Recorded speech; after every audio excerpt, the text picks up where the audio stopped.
Hi, everybody, and welcome to Riggs Garage.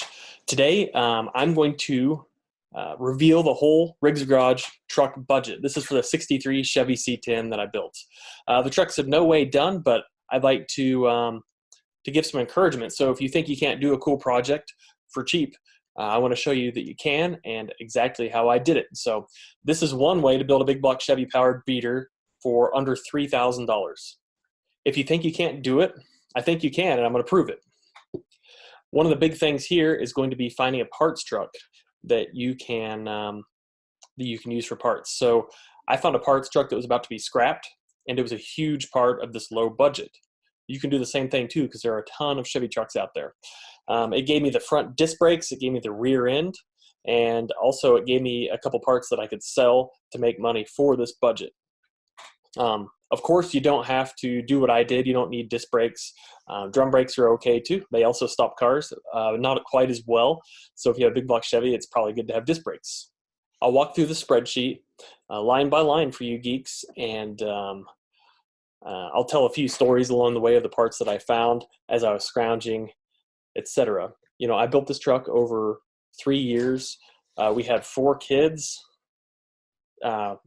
Like a couple babies at the time when the truck was built, so I had no time and absolutely no money. So sometimes it would be months before I could work on the truck.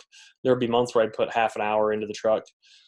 Other months where I would just have a little bit of time to kind of scheme or look for deals to plan the truck out. So with that said, here we go.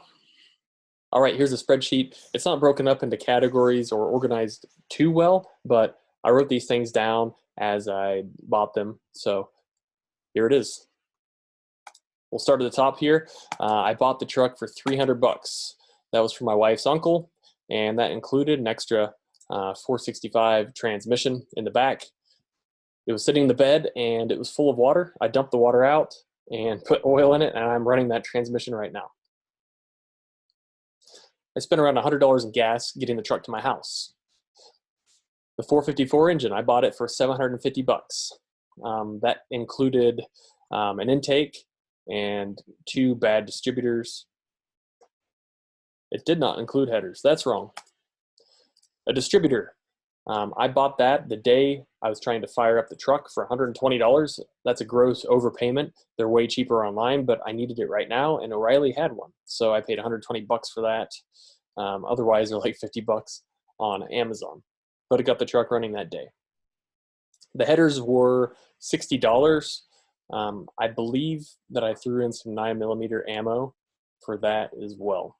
All right, brakes. It was around $100. I paid like 20-something dollars for a caliper. I bought some hard lines and bent those myself, and I bought rubber hoses for the whole truck. So the front 2 for the discs, and then the 1 for the rear end.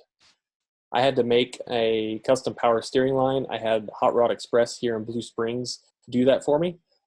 I bought a power steering line for like an 86 Chevy, and half of it fit because that fit to the 86 power steering pump, and then the other end didn't fit to my power steering box from the 72. So I had them put a different fitting on the end there. Gas tank. So I have the LMC rear mount gas tank with the filler in the bed. That was free. It was a Christmas present that everybody put their money together on. So it's a free gift that helps the budget. Wheels, I bought them as I found them for $20 each. They're 15x8 rally wheels. Lug nuts, $20 on Amazon. Tires, $75, kind of junky tires in my opinion. $75 for the set. Fluids. This is my estimate for fluids. This is for the gear oil, for the rear end and transmission, and oil, filter, radiator fluid, brake fluid, that stuff. So I wanted to factor that in because that's realistic. Wiring, I bought an alternator kit and just the HEI connectors to hook up to the current wiring in the truck. Paint's probably about $50 in engine paint and wheel paint. I bought some adapters from a guy named Captain Fab in the C10 forums. Look him up in there. He's all over those forums.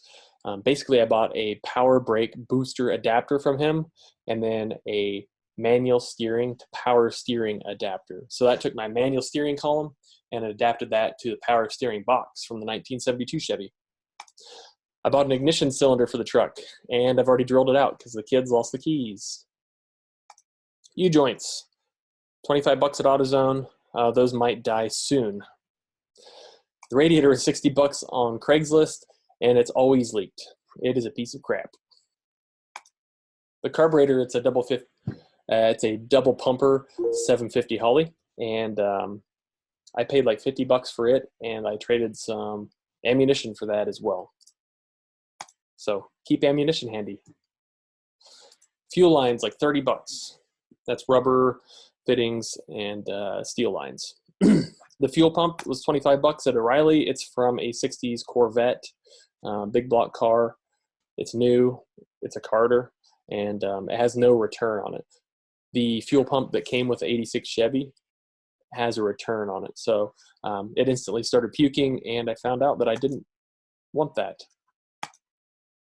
Brake lines, about $25. I rebent some of the front hard lines to fit the disc brake front end. Master cylinder, 40 bucks.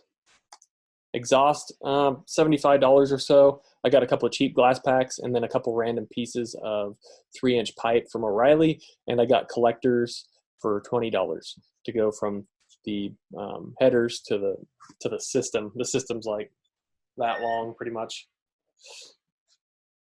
Random gaskets, 60 bucks. I bought a gasket set for the big block Chevy, which saved me a bunch of money. I bought some random piping to modify the headers. Check out my 454 swap video that kind of details how I modified the headers to fit the manual clutch Z-bar setup. Oil pressure gauge stuff to make that work, 10 bucks. That's just a line. Fuel filler, it's a boat fuel filler for a boat deck, so it sits flat on the floor of the bed to fuel up the rear tank. Coolant hoses, 40 bucks. Ooh, exhaust. I have exhaust in here twice. That's sweet. It's probably about right, though, because I had $75 up here for exhaust. The glass packs weren't super cheap. I'm going to cut this out and make this $125. This isn't scientific, but we're close. Miscellaneous junk runs to Ace Hardware for random bolts, random grease, brake fluid. That's probably in the fluids, but there were several leaks when I first built it, so I did go through some brake fluid. Now here's where the nice part of the budget comes. I got that front subframe for free. It's from a 72, so it's not as desirable as the 73 through 87 because they have better bushings, I think, and they have more aftermarket support. But I have nothing wrong with free disc brakes from the 72. And the 12-bolt rear end, that was free. So my total cash outlay for the build was $2,675. But I did get some parts that I did end up selling, so that brings the budget back down. I sold the original 327 out of the truck that came in it. I sold it for 350 bucks. So the truck was $300, so that was nice. I sold one of the 2 transmissions and bell housings. I sold that for $75, so that takes us down to $2,250 spent.